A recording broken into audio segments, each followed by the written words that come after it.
Welcome. This is a short talk of leadership, learning, and entrepreneurship, a series by African Wood Incorporated of Wilmington, Delaware. Today we're going to just talk about money. This is a topic that I really like to talk about because you find a lot of people fighting about money, saying you're spending too much money, particularly when it's public finance. They're saying spending too much money, we're having a large deficit, we are going to leave a large debt to our children. And you get from that argument that people do not have an appreciation of what money really is. Money is actually what something invented by human beings to store and measure the value they have generated in their economy today, to store it for use tomorrow. Okay. Meaning that you provide a service to somebody today and you can't carry that service, they can't keep that service for you until the time you need it, but they give you something to show that you provided them that service, and therefore it's a letter to somebody else that you provided that service to them, and that somebody else can provide that service to you or something different. So it's a promise by society to the person who's bearing the money that they will provide to them the equivalent amount of service and goods as they are provided today in future when they need it. So, but for public finance, most of the time when a government is spending money, they are spending money to invest in infrastructure. That means they are creating value. If they build a road, that road will not be consumed in 1 year. It will be consumed in 30 years. So, although they will spend the money this year, the children who will be there 30 years from then will still be using the road. So, even if the children were theoretically paying for that road that was constructed 30 years ago, but they are paying for something they are using. So, if you don't construct a road today because you do not want your children 30 years from now to pay for that road, 30 years from now, they won't have a road to use. So, and it may have been cheaper to construct it today than to wait to construct it 30 years from then. Another way of looking at it is, if you can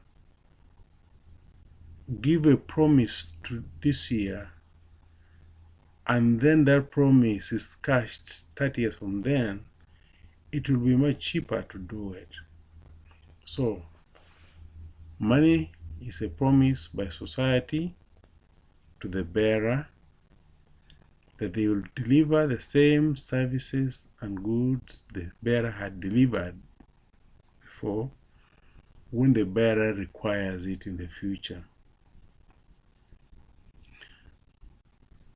You can say it's a store of value, but it's a store of value that has to consider the difference of instant gratification.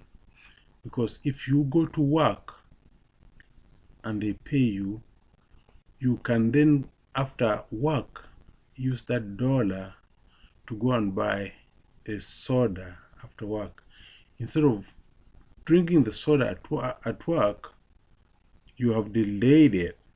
And therefore, when they are paying you for the work, they should pay you a little more to give you an incentive so that you defer the consumption that time. So money will store value, but when a businessman is pricing for his services, he will price for the deferred consumption, and he will defer for the risk that they do not know whether they will be there later to use it, or whether the people who will be there will accept it. So the value, the price of deferred consumption and deferred gratification, instant gratification, is factored in the money. Now, why do governments print money? It's because of the promise of the trust that the people have in their government, in themselves. They do not have trust in other people, so they trust themselves. That's why the US dollar is the reserve dollar for the world, because the world trusts the US to be there constantly and to stand behind their currency. So they will convert their currencies into the US currency because they have that trust. Because if somebody gives you a promise, you need to be able to trust them. The old handshake trust is what is in the money. The people trust that the issuer will be there, and when they want to cash in their promise, it will be there. So every time you think about money, don't think about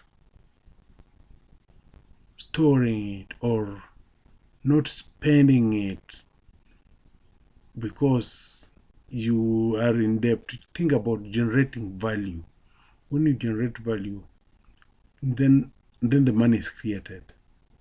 Okay, if we spend, say, 30 billion and we go to Mars and we build an establishment on Mars, we would have doubled the property owned by the US to the extent that the US dollar would become stronger. But if we say we can't spend money to go to Mars because it's a waste of money, we cannot increase our stock of inventory that backs the money. So saving is a good thing, but generating value is better. And money or finance is about generating money, generating value.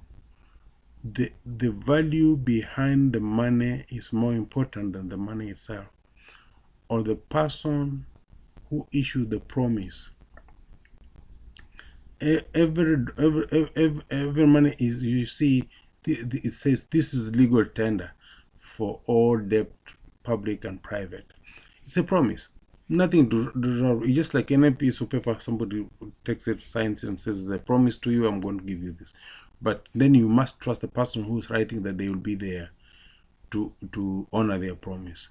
We trust that the US Treasury will always be there to honor the promise of the dollar. So everybody is comfortable putting their generative value into the dollar. So my point of discussing and talking about money is to get the point home that the important thing about money is to generate value. And the universe is always expanding. Leadership is about leading people where they have not been and not managing them where they have stayed. So thank you very much. We'll see you in our next talk of leadership, learning, and entrepreneurship. This is David Amakobe of African Wood Incorporated, Wilmington, Delaware.